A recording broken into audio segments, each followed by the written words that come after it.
Ini adalah minggu pertama tahun ajaran baru di SD Lembah Baru. Hari ini Bu Herlin, guru wali kelas 1 mengadakan pertemuan dengan orang tua murid. Topik pertemuan hari ini adalah tentang membaca bersama anak di rumah. Selamat pagi Ibu dan Bapak semua. Perkenalkan, saya Ibu Herlin, guru wali kelas 1. Selamat datang di SD Lembah Baru. Saya berharap pertemuan pertama ini akan menjadi awal yang baik dari kerjasama pendidikan kita. Topik pertemuan hari ini adalah tentang menemani anak-anak membaca di rumah. Di kelas, saya menggunakan metode fonik ketika membaca bersama anak-anak.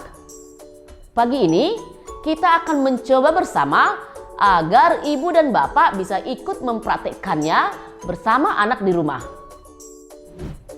Kita akan menggunakan buku berjudul Aku Sudah Besar untuk media praktek.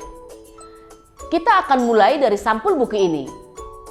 Seandainya menjadi anak-anak, apa yang menurut ibu dan bapak akan menarik perhatian mereka dari gambar di sampul ini? Ada kakak dan adik.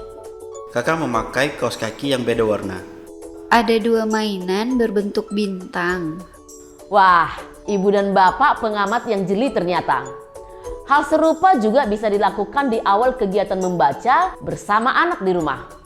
Beri mereka pertanyaan-pertanyaan menarik seputar gambar di halaman judul. Kemudian, tunjuk huruf-huruf pada halaman ini. Tanyakan, apakah ada bentuk huruf yang anak kenali? Selalu ingat untuk apresiasi jawaban anak ya ibu bapak. Tidak apa-apa bila anak perlu waktu lebih lama saat mencoba mengingat bentuk huruf yang sedang ia lihat. Bu, apakah boleh anak hanya membaca hurufnya saja, bukan kata yang ada di sampul? Tentu boleh bila anak mau mencoba membaca mandiri 3 kata di halaman judul ini. Tapi jangan dipaksakan bila anak kesulitan. Apresiasi anak apabila dapat menyebutkan 1-2 bentuk huruf yang dikenali dari halaman ini. Selanjutnya, orang tua dapat membaca judul Aku Sudah Besar ini kata demi kata secara perlahan sambil menunjuk setiap kata. Inti dari metode fonik adalah tentang bunyi yang dihasilkan oleh setiap huruf. Misalnya, pada kata aku, ibu dan bapak akan mendengar bunyi keh di tengah. Saat membacakan judul buku ini, tanyakan kepada anak apakah mereka mendengar bunyi huruf tertentu. Jadi untuk huruf S ini bukan S, tapi S. Begitu ya Bu?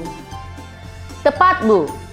Metode ini akan membantu anak ketika mereka di tahap blending, yaitu menggabungkan 2 huruf. Bukan S dan U, tapi S dan U, yang saat digabung menjadi su, bukan esu. Ini metode yang kami lakukan di kelas saat membaca buku. Anak akan sangat terbantu saat ibu dan bapak melakukan hal yang sama di rumah. Lalu bagaimana langkah selanjutnya Bu? Apakah kami tinggal membacakan saja? Lakukan hal yang sama ketika membacakan setiap halaman buku. Pastikan ibu dan bapak menunjuk kata yang dibaca sambil dibahas sedikit.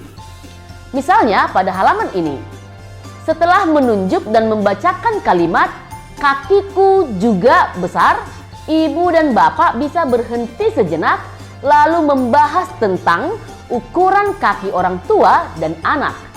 Ibu dan bapak juga bisa mengajak anak menebak atau menyebutkan hal lain yang masih terkait dengan cerita di halaman tersebut. Misalnya, setelah menunjuk dan membacakan kalimat aku sudah bisa mandi sendiri, ibu dan bapak membahas apa hal lain yang sudah bisa dilakukan anak secara mandiri. Hal yang juga penting untuk dilakukan saat membacakan buku bersama anak adalah menunjuk kata yang sedang dibaca. Ibu dan bapak bisa menggunakan jari, bisa juga menggunakan alat bantu penunjuk seperti yang saya buat bersama anak-anak di kelas seperti ini.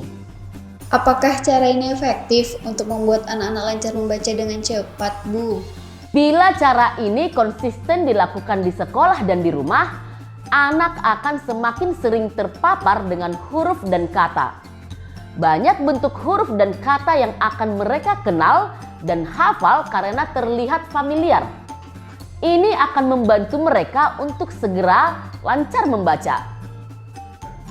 Dalam kegiatan membaca bersama, ada beberapa hal yang perlu diperhatikan. Pertama, buku menjadi media interaksi dengan anak. Buka ruang interaksi sebanyak mungkin dengan bertanya tentang bentuk huruf, gambar yang dilihat, dan sebagainya. Ini penting dilakukan agar anak tidak merasa tertekan atau bosan, dan malah menikmati kegiatan membaca itu sendiri. Kedua, baca kata secara perlahan dengan artikulasi jelas. Karena metode fonik menekankan pada suara yang dihasilkan setiap bentuk huruf. Ketiga, pendamping harus menunjuk huruf dan kata yang sedang dibaca. Karena ini dapat membantu anak mengingat bentuk dan suara yang dihasilkan dari huruf tertentu. Forum yang dilakukan Bu Herlin tadi adalah pertemuan perdana dengan orang tua murid kelas 1 di awal tahun ajaran.